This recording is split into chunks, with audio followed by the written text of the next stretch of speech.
I started weekend dog walking for my upstairs neighbor because I needed extra money and my role was basically be reliable, don't lose the dog, don't get bit. And my plan was to grab the spare key from the lockbox, walk the shepherd twice, refill the water bowl, and leave. The neighbor was always friendly, always grateful, always a little too eager to talk. He learned my schedule faster than I learned his. He'd be in the stairwell at the exact moment I came home, like he could hear my door through the ceiling.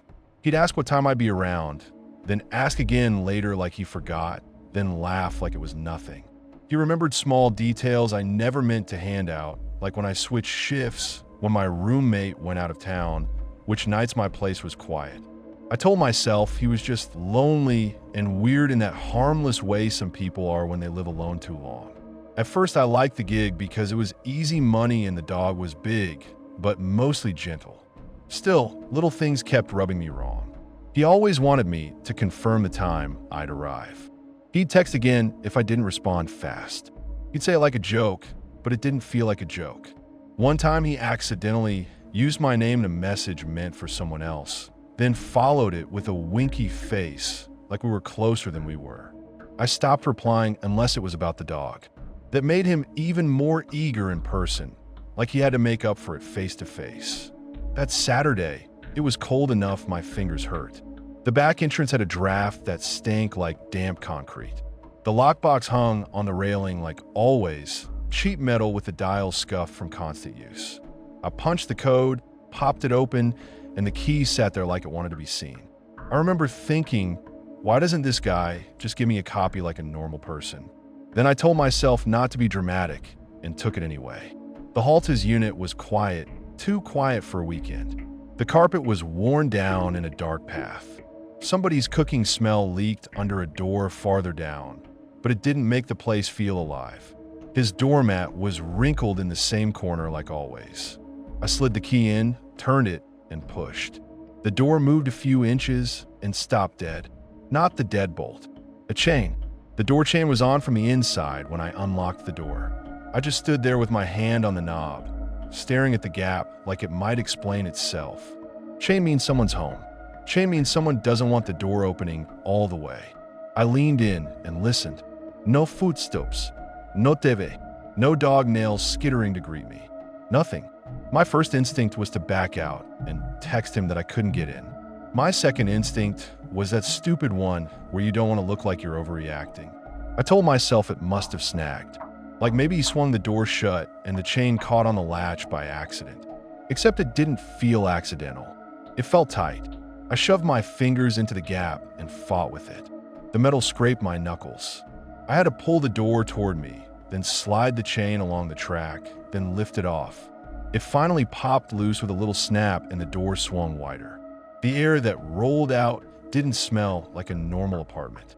It smelled like stale sweat and harsh cleaner, that sharp spray that's supposed to smell fresh, but just makes everything burn your nose.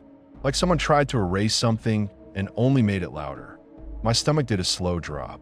The shepherd was there, but he wasn't coming to greet me. He stood back by the living room entrance, ears pinned, eyes locked down the hallway instead of on me. He started shaking, full body, like the floor hurt him. His tags clicked against his buckle, tiny nervous sounds. He wouldn't step into the hallway. He acted like there was an invisible wall. I stepped in and immediately hated being inside. I kept the door open with my foot. I pulled out the leash and made the usual little motion for him to come over. He didn't move. He planted his paws and leaned back so hard the harness creaked. I tugged once. He resisted harder. His eyes went wide, whites showing, and his breathing got fast. That dog didn't look stubborn. He looked scared. I got annoyed anyway because I'm human and I was tired and I needed to do the job. I pulled him forward, thinking once he got moving he'd calm down. My shoe kicked something under the coat rack. It slid out, slapped the baseboard, and spun to a stop on my boot. A phone. Screen cracked like it had been thrown. It was still on, bright in the dim hallway. The wallpaper was a kid's face, like a school picture. Big eyes. Forced smile. The passcode screen was smeared with fingerprints like someone tried 100 combinations with sweaty hands. Not one clean thumbprint. just streaks and panic. I didn't touch it. I didn't even bend close. I stepped back like it was dirty in a way soap can't fix. The dog made a lone noise that wasn't a bark, just a warning stuck in his throat. He kept staring down the hallway like something was there, and the shaking didn't stop. I looked around fast for a normal reason. Like maybe he babysits. Maybe a relative visited and dropped it. Maybe it fell out of pocket. But it was half under the rack, like it had been kicked there. Like someone tried to hide it in a hurry. When I stepped back, my elbow bumped the closet door handle beside the entry. The closet shifted a fraction, and I saw the inside edge. Scratches. Low, clustered, thin lines carved into the paint like fingernails. Not a dog. Not keys. Not moving furniture. Dozens of marks, overlapping. Some deep enough to peel little curls of wood. It looked like somebody had clawed at it until their nails gave up. My mouth went dry, so fast my tongue stuck to my teeth. My brain tried to hand me excuses like a lifeline. Maybe the dog did it. Maybe a kid got locked in as a prank. Maybe it's old damage. But the scratches were fresh looking, raw through the paint, and the dog wouldn't go near that hallway. I opened the closet because I needed proof I wasn't losing my mind. Coats hung straight, umbrellas, vacuum in the corner, normal junk. Then I saw the duffel bag on the floor behind the vacuum, packed tight like it was ready to grab and run. Not dusty, not forgotten, used. I stared at it for a second, listening for any sound in the apartment. The only noise was the dog's tags ticking and my own heartbeat turning loud. My hand moved anyway. I pulled the zipper an inch, then more. Duct tape, rolls of it, zip ties thick, a cheap camera in a box, and a notebook, spiral binding, pages filled with dates and apartment numbers written in angry block letters. No names, just units and dates and short notes like check marks. I saw numbers that matched this building. I saw one that looked like mine, and my stomach flipped so hard I almost gagged. I didn't flip pages like a detective. I couldn't. I slammed the notebook shut and shoved everything back like it burned me. I zipped the bag, shoved it behind the vacuum, and slammed the closet. The coats swayed. The hangers clicked. The sound felt loud enough to wake the whole floor. The shepherd flinched like he expected someone to hit him for making noise. That hit me in the gut. Dogs don't learn that out of nowhere. I grabbed the leash clip with hands, shaking so bad I dropped it once. Metal clinked on the floor. I cursed under my breath, snatched it up, tried to line it up with the ring. My fingers kept slipping.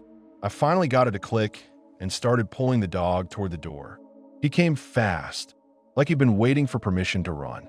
We hit the threshold, and I heard a key slide into the lock from the outside. Quick, clean, like he knew exactly what he was walking into. The key turned. The handle dipped. I froze with the dog half in the hall and half in the apartment, leash tight between my fists. My brain tried to decide between bolting past him or pretending nothing happened. My legs didn't move. He stepped in smiling, the same friendly face he always wore, like we were doing the usual routine. Then he saw my expression and his smile just dropped like a mask sliding off. His eyes didn't go wide with confusion. They narrowed. He looked past me to the floor by the coat rack, then flicked his gaze to the closet door, then back to me. His jaw tightened like he was counting what changed. He didn't ask why the dog was shaking. He didn't ask why I was pale. He didn't even look at the leash in my hands like it mattered. His hand stayed on the door like he could shut it whenever he wanted. He stepped a little to the side, not letting me slip past, and the hallway behind him felt suddenly far away. The dog pressed into my leg, trying to crawl through me, and I tightened my grip until the leash burned my palm. I could smell his aftershave under the cleaner smell, sweet and wrong, and I realized he wasn't surprised to see me there at all. He was checking the scene. He didn't ask what I saw. He asked where I'd put the phone. That's when I understood. He wasn't scared I'd call the cops. He was pissed I might have moved his stuff and broken his routine.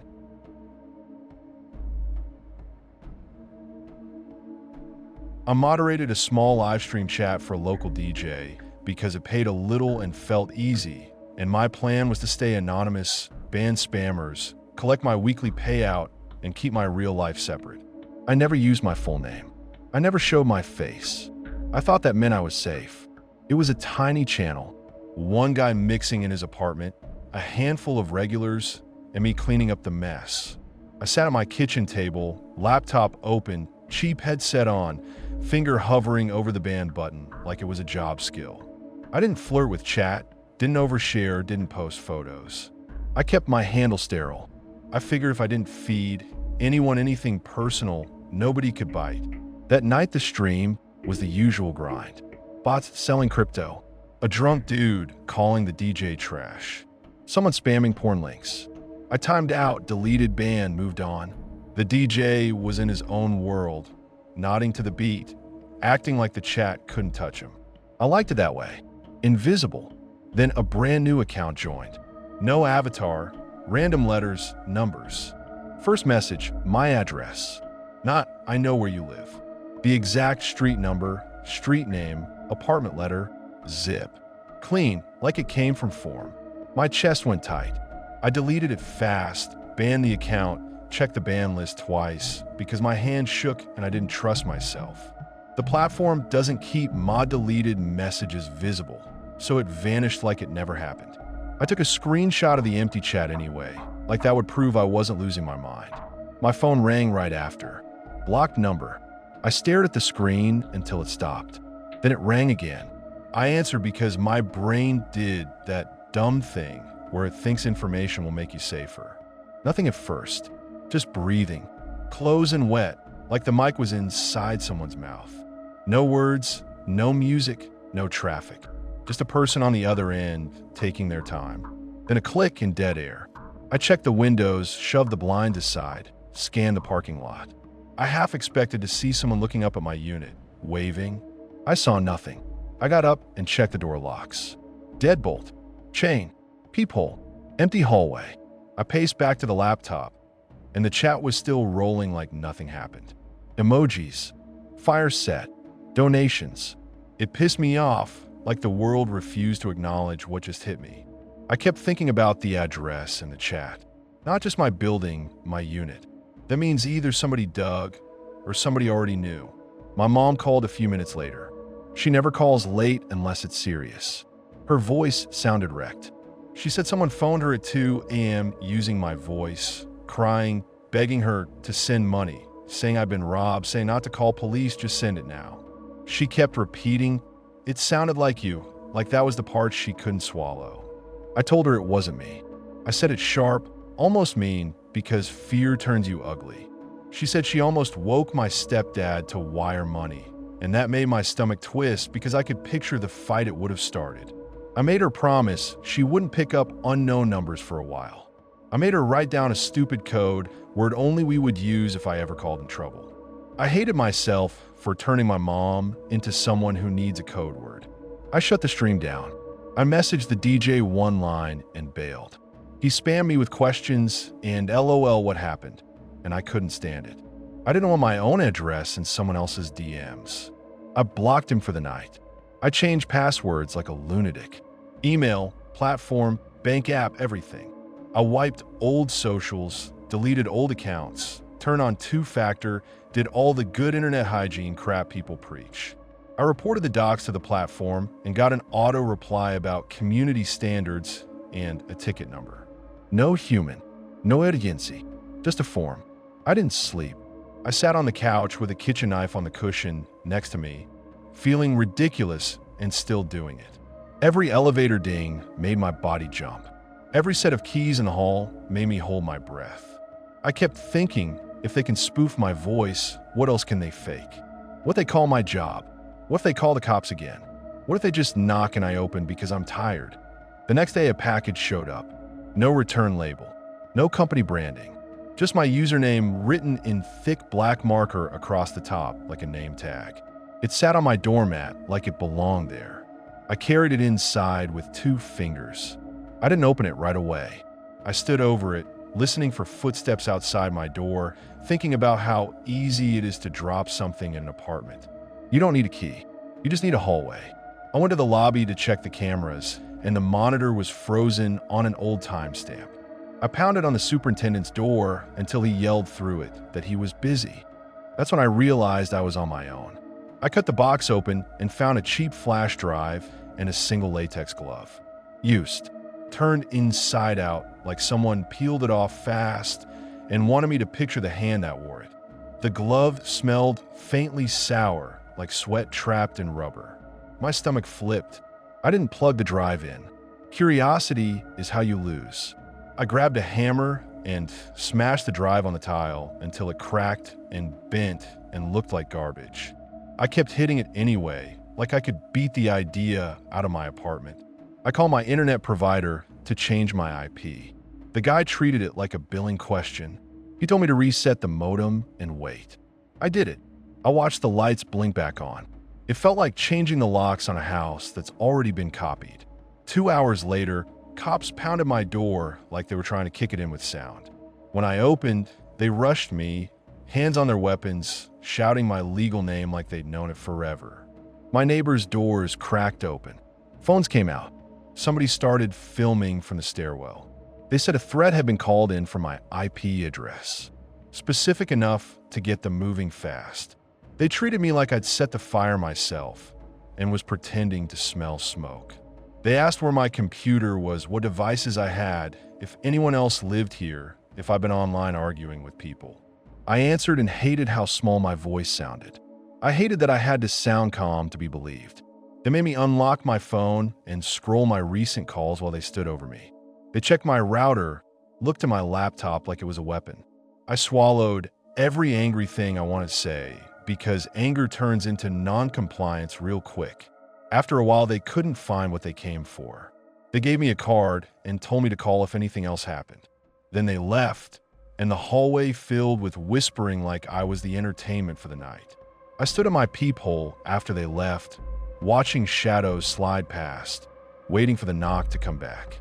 One neighbor I barely knew messaged me a blurry screenshot from his video and asked what happened, like he was entitled to my humiliation. I told him to delete it. He replied with a laughing emoji. I blocked him too.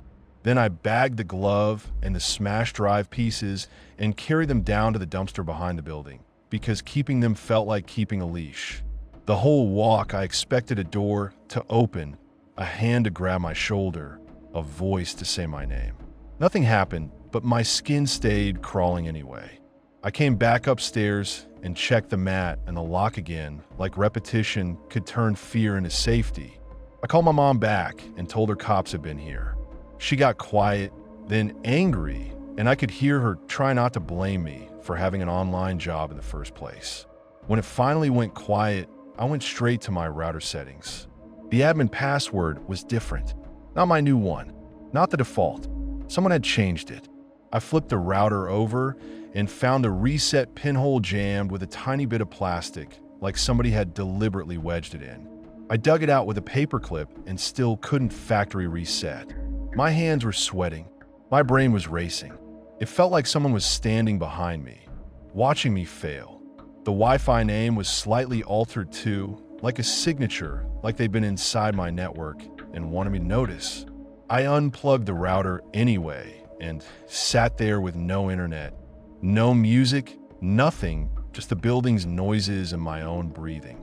I peeled up my welcome mat because my brain wouldn't stop screaming that the package had been in my door, so something else could be in my door.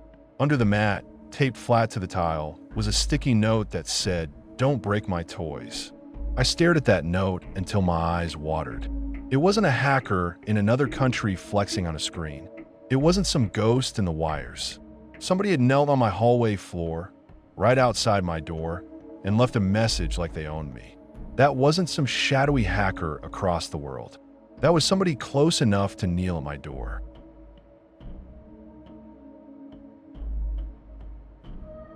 I was closing shift for a grocery store's loss prevention crew, and my plan was simple.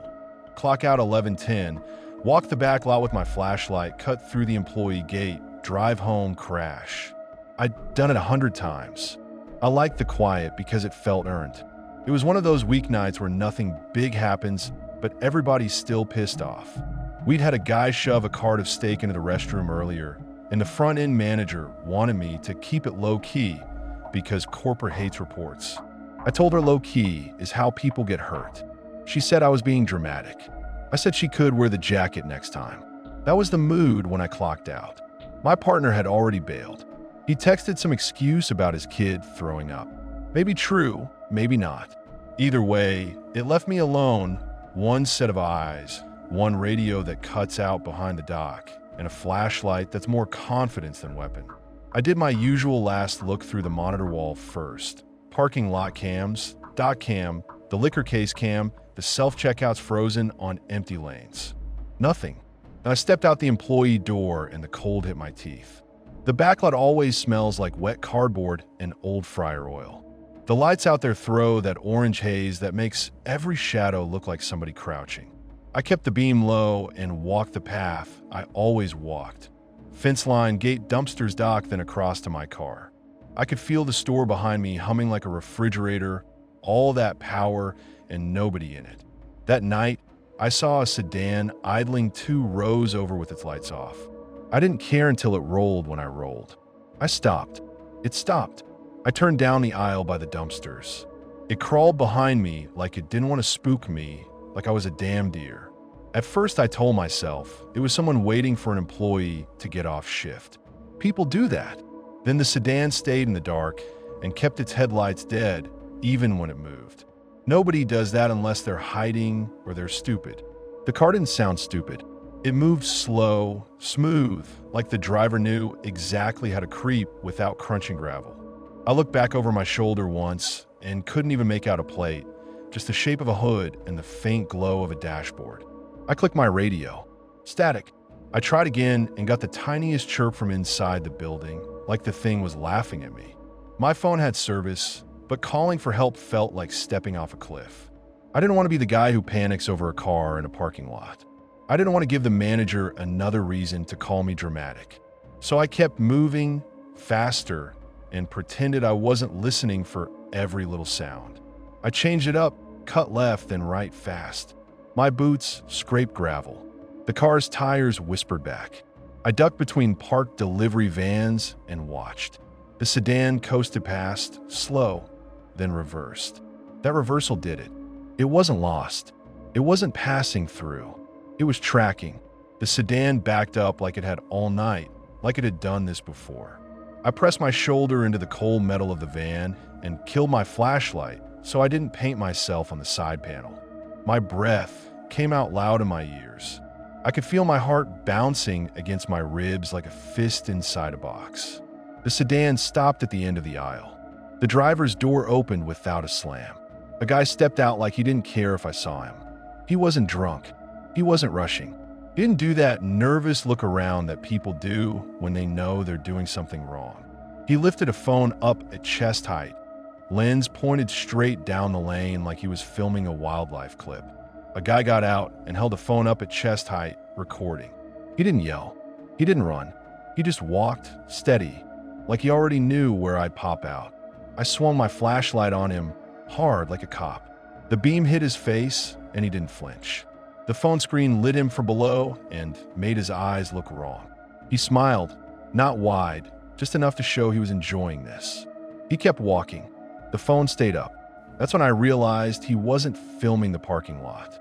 He was filming me. I backed out from the vans because hiding didn't feel smart anymore. I needed a door. I needed steel between us. The employee door was the closest, right by the loading dock, and I kept telling myself it was 20 feet. That's nothing. I could do 20 feet. I backed toward the loading dock door and felt my stomach drop. Someone had looped a zip tie through the handle. Not tight, just enough to turn the exit into a fight. It was the same thick white zip ties we keep in a drawer in the LP office for busted toe tags and rewrapping cases. Whoever put it there knew exactly what would happen. I'd hit the door fast, my hand would catch, I'd curse, I'd look down, and those 2 seconds would belong to him. That's all he needed. I tried the handle anyway, just to confirm I wasn't hallucinating. It moved an inch and stopped. Plastic bit into my knuckles. Behind me, the guy's shoes made that soft scuff on gravel, not fast, not slow measured. He wanted me to hear him.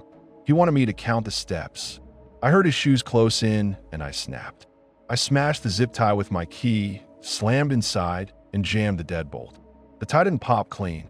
It stretched like a tendon. My key slipped once and scraped metal. I swore so loud my throat hurt. Then the plastic finally gave, and I yanked the door open and threw myself inside. I slammed it hard enough that the glass rattled in the frame.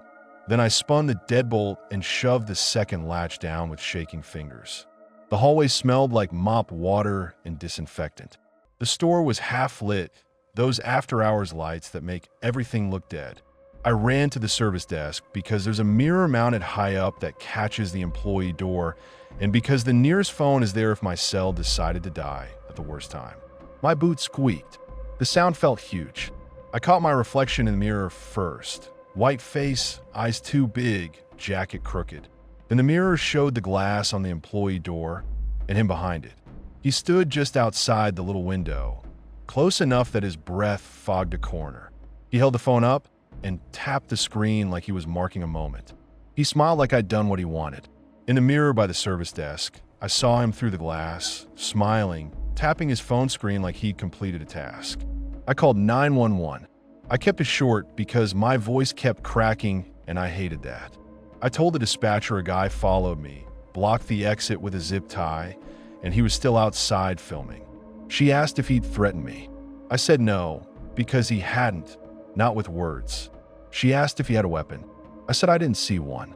There was a pause that felt like my problem sliding down a priority list. She told me to stay inside. Officers would respond when available. I called the store manager next. He picked up half asleep and annoyed like I'd woken him for spilled milk. I told him someone messed with the employee door and a guy was outside recording me. He asked if the guy did anything. I said he did enough. He sighed and told me to just wait it out and not make a scene. That's when the anger finally punched through the fear.